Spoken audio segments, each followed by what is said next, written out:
Hi everybody, my name is Jim Nixon and I'm an ASB professional.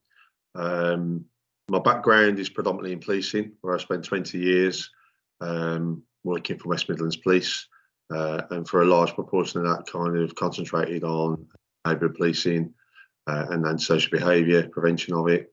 Then went on to work for a housing association in the West Midlands, again specialising in ASB, and then more recently working for a local authority as an ASB manager. What I've been trying to do this week is really give you some tips around how to tackle some forms of ASB that we encounter as professionals, and really just to share best practice. You know, these are only my views, my experiences, and what I'm trying to do is encourage people to, in the profession, to share best practice so that we can all work together, and obviously for the benefit of the victim, and to eradicate ASB as much and as best as we can.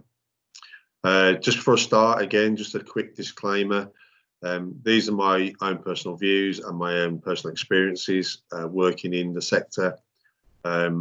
Please always sort of work to your own policies and procedures, and also seek your relevant legal advice from either your own in-house legal team or in line with your local legal arrangement.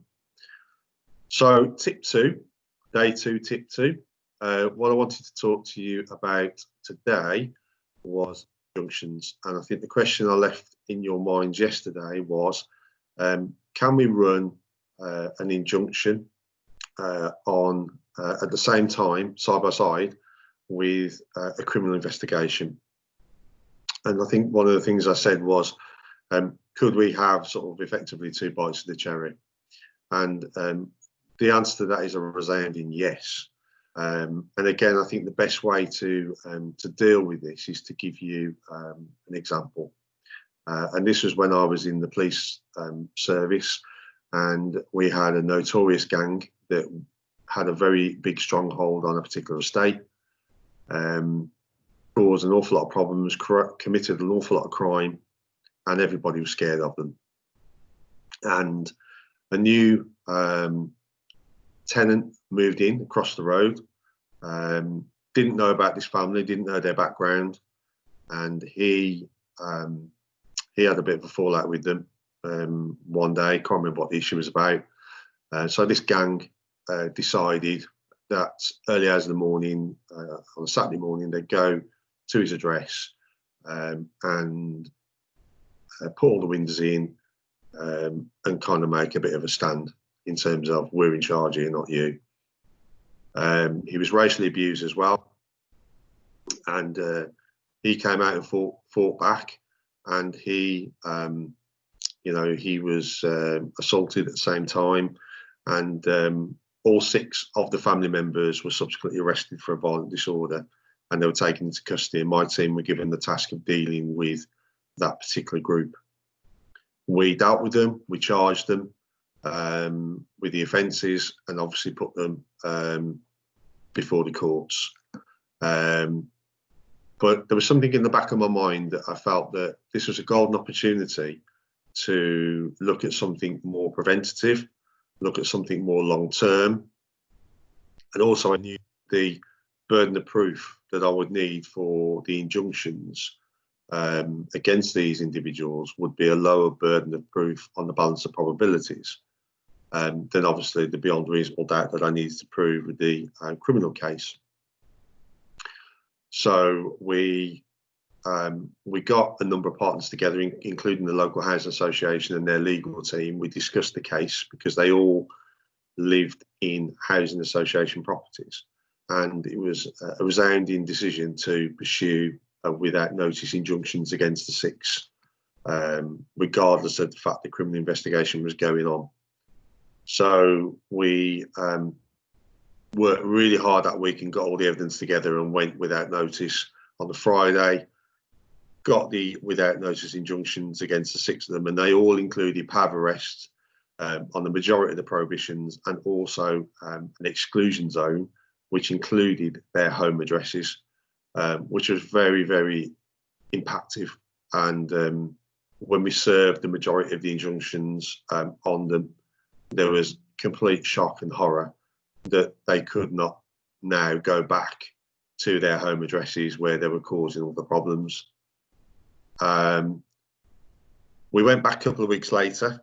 The injunctions weren't contested, and we got 2-year injunctions on the same terms with the exclusion zone. So the group effectively then sort of went off on their own sort of merry paths, rented other properties, bought other properties, and it effectively diluted a very fierce group of individuals that had that stronghold on that community for a very, very long time. The criminal case went to court a few months later. Because of the video evidence that we had, they all pleaded guilty, and each and every one of them only received a conditional discharge. So had I proceeded just with the criminal case, which I obviously had to prove beyond all reasonable doubt, and not pursued the injunctions, those individuals would have been back, living at those home addresses, having the same stronghold on that community, and no doubt committing further offences. And I think what was quite evident was their offending did reduce. Not completely, but it did massively reduce. So the tip is, you know, don't just look at your criminal cases. There are times when it does fit to look at the preventative side of it too. And what my whole objective there was to prevent further issues for that community and to pursue injunctions at the same time. And it was very, very effective, and it absolutely transformed that community.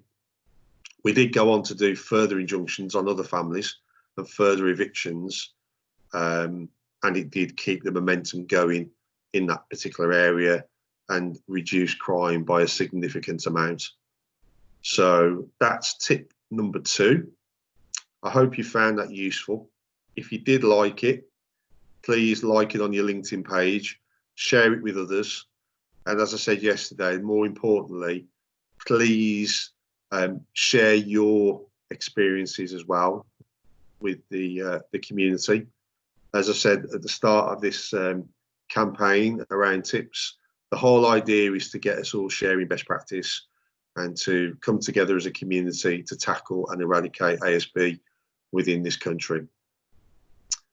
Tip 3 tomorrow on Wednesday is going to be youth injunctions, and a few ideas and experiences around youth injunctions, and how to best use them.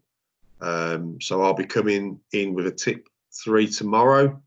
So look forward to seeing you all then. Have a great evening. Thanks so much. Bye.